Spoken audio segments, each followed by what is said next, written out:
Harvard University. Only because of the process you mentioned alphabetical order, so you mentioned Linda. You can go ahead. I explained earlier she's not on the agenda, so we'll try to accommodate her if we have time at the end. Okay? So Dr. Moreno received his doctorate in education from Harvard University. He's a professor at Cal State Long Beach, where he teaches education and Chicano studies. He's president of Los Amigos of Orange County, former president of the Anaheim City School District, also a member of Anaheim Democrats. Please, another warm welcome for Dr. Jose. I'll try to be as brief as I can to allow for conversation, questions or comments. Thank you, Ed, for the warm introduction and welcome. Again, Jose Moreno, I have been in the city for about 13 plus years. I have 4 beautiful girls in the schools here in Anaheim in our public education system. 2 are at Anaheim High School, 1 at Sycamore Junior High about to start, and the 4th one finishing up at Price Elementary. I'm running in for the Anaheim City Council precisely for a lot of the reasons that were already mentioned by our current council member. But listening to the narrative of what the city is doing or not doing, what council members are doing or not doing, is often very hard to listen to when you experience it through the lens of neighborhoods and its families. We filed a lawsuit in 2012, myself, Amin David, and Consuelo Garcia, in large part because for years and years after communities going to the city council, seeking redress, seeking grievance from their government to pay more attention to neighborhoods and services, and often getting ignored with unanimous votes that were always in the interest of what seemed to be the interest of the resort industry here in Anaheim, folks got fed up with the lack of representation. We also saw that as folks ran for office, it took a lot of money. So that means you had to then kowtow, is that the word? Kowtow towards those that are able to fund a citywide campaign of over 100,000+ voters. So we filed a lawsuit under the California Voting Rights Act so that we can have the city move into districts. We chose to file a lawsuit because we petitioned the city to move to city councils on its own, or at least to move to put it on the ballot. The city council then disagreed, had a forum and said that everything is fine, representation is fine in the city, so then we were forced to have to go the route of the lawsuit. Through the lawsuit process, Mr. Brandman was not on the city council, and in the lawsuit, it was right after the riots here in Anaheim, as was mentioned, the police riots that occurred. And I call them police riots because they were initiated because of the actions of police. We saw through video how, unfortunately, because the police did not respond well in that community, Havana Drive, then the community basically rose to, in many ways, defend itself, as we've often seen here in Anaheim as well as other cities across America. During that time, we filed a lawsuit, and while the city council said that they did not wish to move forward with districts, we moved forward with our suit. While Mr. Brandman says that he did vote for the settlement, that was the year that he was running for city council. We urged him and pleaded with him to urge the city council to move to district elections, to go to public comments to do so. When a proposition was put before the city council to have a vote in November 2012 to allow the voters to then vote for district elections, Mr. Brandman went to the city council and urged them not to place it on the ballot. He did support districts, but he said, let's wait and go through a process of a year, and supported the commission. When the commission then studied the process, because we know that the city council voted no to put it on the ballot in 2012, we proceeded with our lawsuit, continued with it. When the Citizens Commission came forward with its recommendation with unanimity to put it on the ballot before voters, Mr. Brandman did not advocate, nor did he push for the ballot measure to be put on there. It wasn't until a forced legal settlement did we get support from the council with unanimity to move in that direction. The reason why districts is so important to us, while we filed it on the California Voting Rights Act, is because of precisely what we heard happening in Anaheim. We're finally beginning to see things happen in neighborhoods, and that's because council members now know they have to run in a district environment. But money is no longer the sole determinant of whether someone will be able to get on council to get their message out. We're now looking at districts of about 18,000 voters, which means you can walk precincts, you can walk districts, you can talk to neighbors. People know whether really the streets are really being fixed, whether the streetlights are really being fixed. They know who's been advocating. They watch on TV, they go to city council, they stay there till 1 in the morning and watch and see which city council members are truly advocating for their neighborhood, let alone for what's right. And we still have yet to see that on this council. So I decided to run for city council to bring that voice of neighborhoods.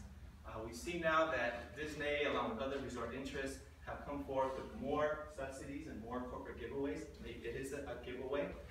The reason I call it a giveaway is because it is not a tax exemption, although they already have their tax exemption, which Mr. Brandman voted for. 45 years, a wealthy, multinational corporation will pay no local taxes if the voters of Anaheim decide to levy a tax. We've seen now in the last 3 or 4 years over $700 million in corporate giveaways and subsidies to hotel developers with very little in return. Absolutely, there will be jobs and PLAs, which I fully support, have always supported, but unfortunately we're left then with a workforce after the construction jobs leave, a workforce that is often low wage, that brings families, and that brings greater stressors on the infrastructure. Our request and our push in not allowing for those subsidies, we need those revenues to invest in the children. We need those revenues to invest in our schools, in our streets, in our neighborhood services, community centers. As a board member on the Anaheim City School District for over 8 years, we went time and time again to City Council. At that time, it was Mayor Kurt Kringle, who was a very close friend and ally and political sponsor of Mr. Brandman, who's endorsed him and they've endorsed each other. He would regularly say to us, that's not our job as a city. If you want us to run the schools, then we'll do what Villaraigosa did in LA, we can take them over. Of course, we said no. The children belong to all of us, not just to the schools. When we recently had a board member from the Anaheim High School District or the City Council to propose a line item budget for the City Council to invest in facilities in our schools because we're a facilities poor city, extremely facilities poor city, the response was one from a couple of council members, endorsed and supported by Mr. Brandman, who said, basically, schools are failing, why should we invest in them? And then basically said, it's not the goal of the city. And in fact said, we're already investing over $28 million of city money into schools. She basically, Chris Murray, said that the development of sidewalks, the upkeep of streets, and the upkeep of streetlights was part of the investment in schools. And with Mr. Jabbar, who actually went forth and did that for the school district and for our children, his response was basically, that's our job regardless. The city's supposed to do that. What we're saying is, in a facilities poor city, our kids need things to do after school. They need the facilities to participate in after school programs, youth activity, sports, leagues, and whatnot over the weekends. Unfortunately, our city council majority just didn't quite see it that way. But through a lot of argument and advocacy, and I'll give credit to Mr. Bennett the day he did vote for it, we now do have a line item budget in the city for schools. That has resulted in what, about $125,000, $150,000 this year out of a $360 million budget towards schools. So the reason I'm running is to engage in that work, to see the city as part and parcel. Its role is to support our families and our neighborhoods. Too often the neighborhoods are ignored. Too often the interests of the resort are taken as a priority, and it's not the only interest. And I'm just really sick and tired of watching hotel workers, laborers, and other folks go regularly. Moms and dads go regularly to city council, seeking services, seeking to have their interests met, to be told simply no. But when other interests come and crowd the room, they're told yes with very little discussion. So that's why I'm running, to bring that neighborhood voice to our schools. And I saw no greater need than when I was on school board. With our children at 90% free reduced lunch, the city had very little interest, the city leadership, very little interest in investing in the families and the neighborhoods of Anaheim. And all the interest was going towards the resort. And I do value the resort and want to balance with the resort, but I just feel we've invested over $1 billion in the resort. It's time to invest in the children of Anaheim, and I'm not seeing that. We just saw again a $500 million corporate giveaway to Disney and to hotel developers. So I'll stop there.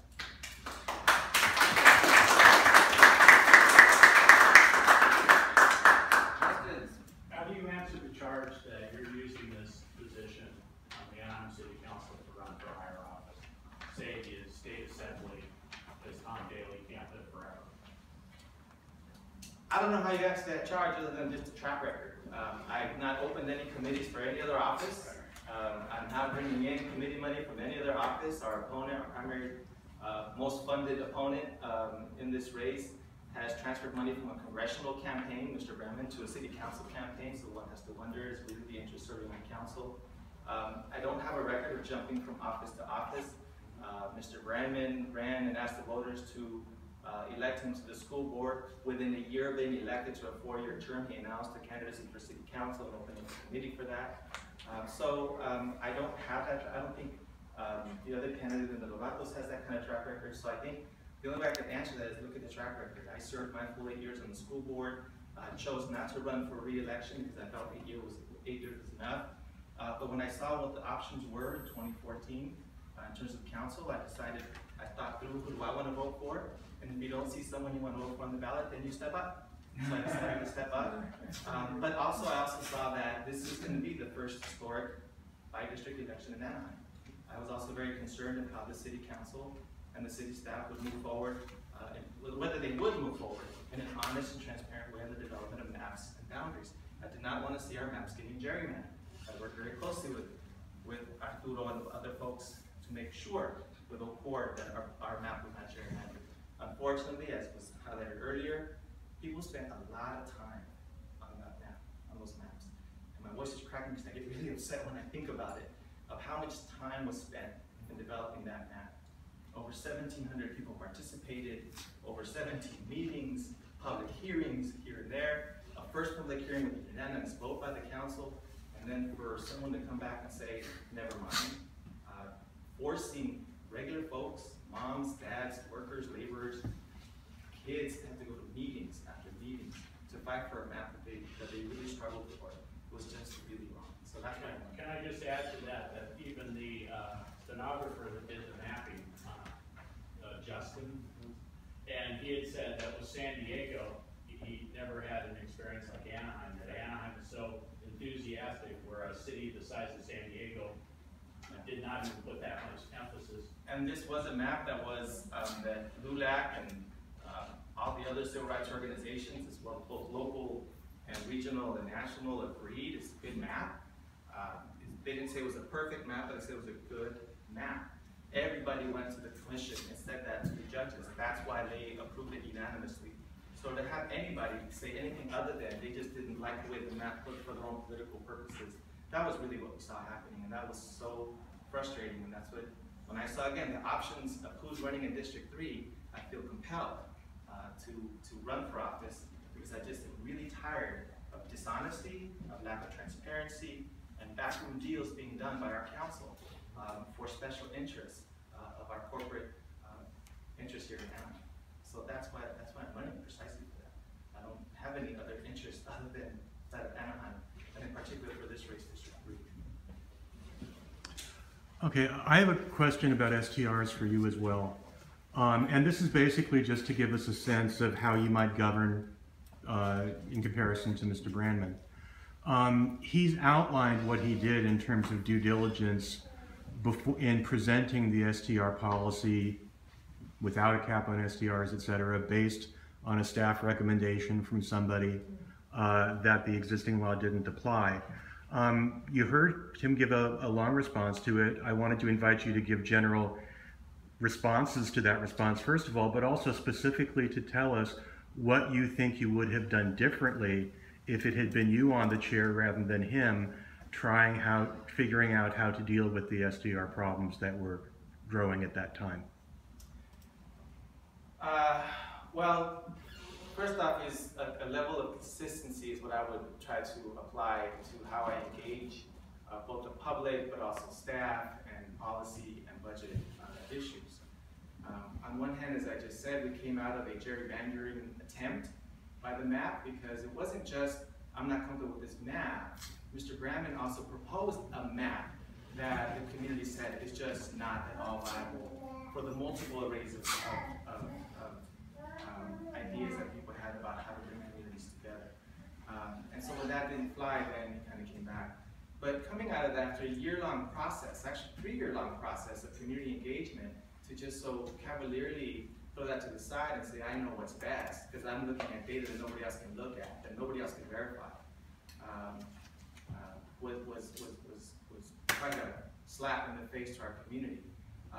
When the STR issue then came forth by neighborhoods, by the neighbors who are being most impacted by it, the response by Mr. Brandman was, we went through a year-long process, how about we throw away something that we invested so much time in?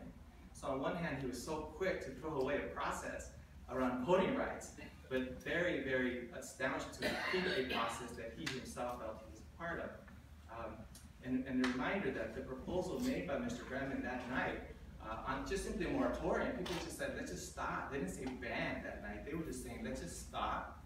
Let's take a breather. Let's see how this policy is working, if it's not or if it is, and how it's playing out, and what we need to do, what's our due diligence. What did we not look at carefully enough?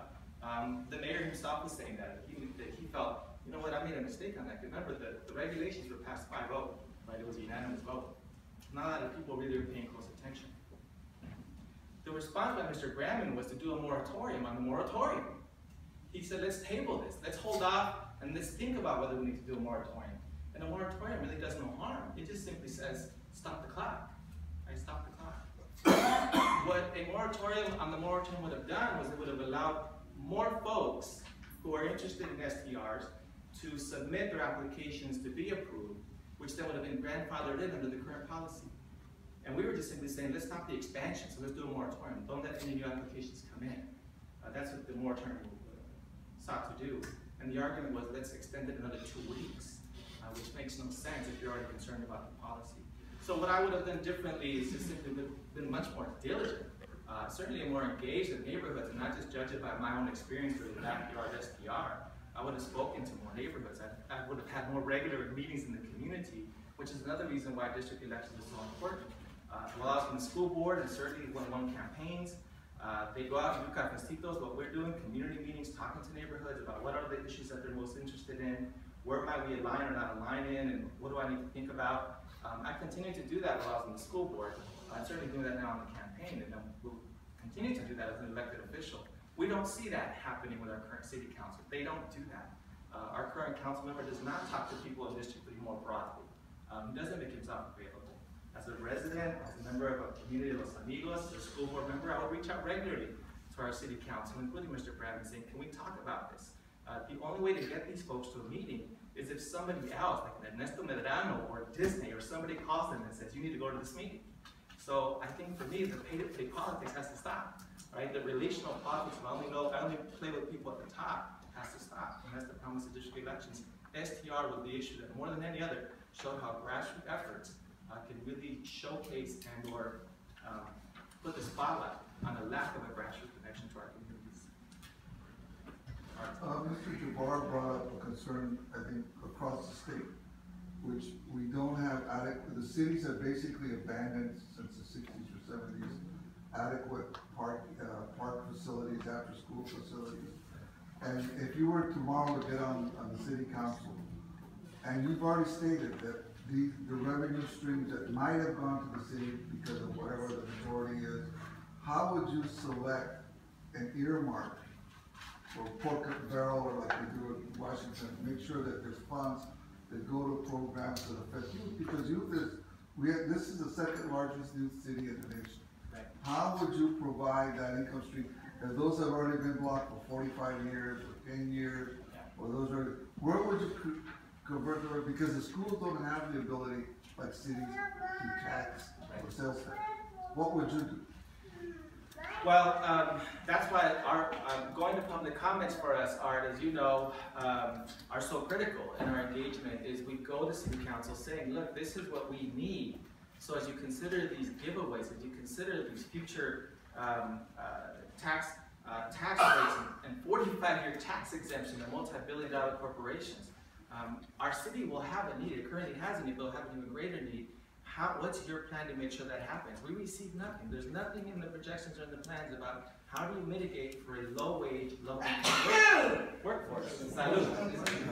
There's nothing strategic in any of those planning processes about how do you mitigate the impacts of bringing in a permanent workforce that is low-wage. And the O'Core report, which is called More Jobs, Less Opportunity, outlines exactly those kind of jobs.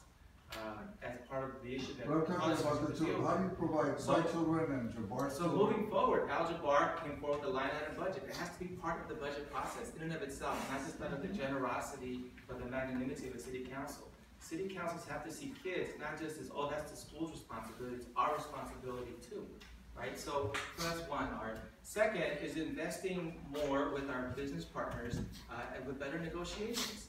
Mr. Brandman and the City Council majority, you recall just 2 years ago, were willing to lease out Anaheim Stadium and 160 plus acres, or 60 plus acres for $1 a year. And he agreed to that, so did the majority of the council. So how that is in the interest of kids, how that's in the interest of families and working neighborhoods, how that helps the 8-year-old in Anna Drive, the 10-year-old in Wakefield, it boggles my mind how it helps our kids who are 90% free reduced lunch in our school districts. Boggles the mind of how we can do that. So the solution, first and foremost, is to go in for me. First thing that I would want to do is look at a possible city policy that says if you obtain or have a subsidy of more than $1 million or something like that, I wouldn't know the exact threshold, then you cannot play in local elections. You cannot contribute. You agree to not contribute to local electoral campaigns, to contribute to independent expenditures, to impact Anaheim elections. That is, if you're saying you need more profit to invest more in the community, we want to make sure that you're not going to use those subsidies, those monies, to play in the elections of Anaheim. That's one, so we can make sure that it's not pay-to-play politics, that the policies are actually clear and they're pure as much as possible. Second, one of the things that's not noted, there are more investments happening around the city, around parks and whatnot. Ponderosa being a good example of that. A lot of that's through federal grant money. It's not necessarily our own general fund money that's being used, because our general fund money is being used to pay off our debts and building the infrastructure of the resort industry. And yet, just as we're about to pay off those debts, we took out more debts for the convention center, which is one that I may agree with, but we have to look at what is the amount of debt, how much is that going to pull out of the general fund, and what's the actual return on investment for that, right? And a reminder that part of the bond revenue that was taken out of the convention center included tens of millions of dollars to fix streets. So while we're borrowing millions of dollars to fix our streets, we're giving away $700 million in corporate giveaways to build hotels. It makes no sense, right? So how would you provide a playground for my kids? That's the question, Art. And certainly I don't trust this council anymore to even think about it, because they're not thinking about it. They're not thinking about it. So for me, the question is, well, either you partner again with schools and their budgets and your own budgets. In fact, I asked this past year the high school district that was on the LCAP committee, which is the committee to advise the school district on its use of state monies, is I advised them to meet regularly with the finance department of the city to say where are the gaps in services to kids that maybe the city can help fill, because the school budgets are still trying to catch up to 2007 levels. So how would I art? It would be through revenues, right? Now you have to look where are those revenues going to come from, and that's the question for all of us, right? I'd rather not push for taxes, but again, when you put yourself in a situation where you're giving away so much money, what do you do? So I would just commit and promise to you as well as anybody else that it will be a very thoughtful and deliberate approach of how do we not impose more taxes, but at the same time raise the revenues or figure out revenues to actually support our neighborhoods. We've invested billions in the children of tourists. It's time to invest in the children of Anaheim is what we're saying, because we're not seeing it, right? I asked this question at City Council the night of the $500 million giveaway. How is it if the resort is such an economic engine? And again, it is. It provides a significant amount to our local economy, not as much as they say. And I've yet to hear Mr. Brandman correct the record. Ms. Murray, SOAR keeps saying that they provide 50% of the general fund, but forget to say that half of that goes back to debt. It's actually about 22% that we actually get out of our general fund out to neighborhoods at all, right? And I have yet to hear the record be cleared by Mr. Brandman or anyone, even though what they keep saying is a patent lie, if not misinformation. So for me, what is most— correct that, Jordan? Yeah. Okay, so how we raise those revenues, Art, is what I'll be talking to you and others about how we mitigate, again, all this work, and I look to all the folks who have benefited from these $100 million giveaways to be part of the conversation now. How are you going to help us fill this gap?